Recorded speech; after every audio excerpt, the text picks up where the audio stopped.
Tadpole Trouble 1.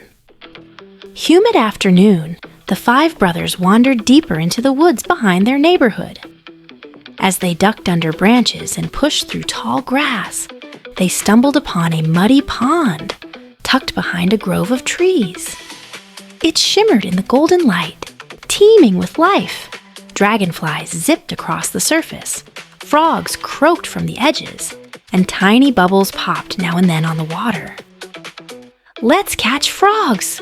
Moody cried, already rolling up his sleeves. Tambo, their loyal dog, barked excitedly and wagged his tail. With grins on their faces, the boys crafted makeshift nets from long sticks and old bits of cloth they'd brought in their backpacks.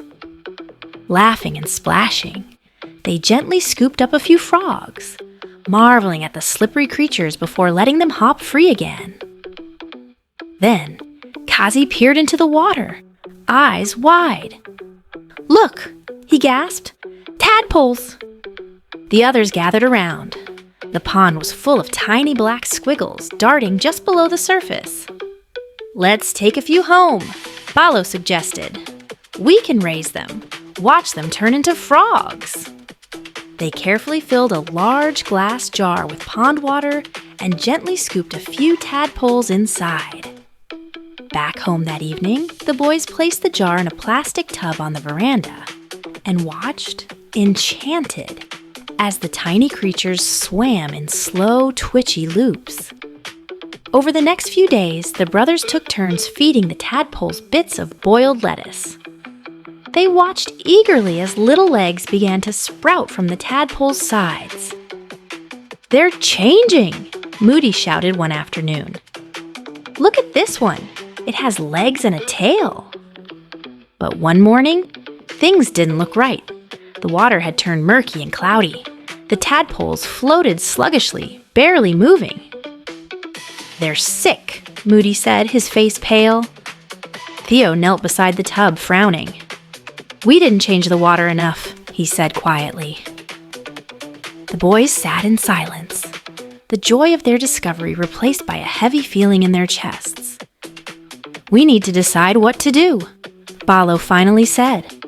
They held a quiet vote. "Let's take them back," Balo said. "They'll be safer in the pond." The others nodded. That afternoon, they returned to the grove and knelt by the muddy water. One by one, they released the remaining tadpoles into the cool pond. The little swimmers disappeared into the reeds free once again.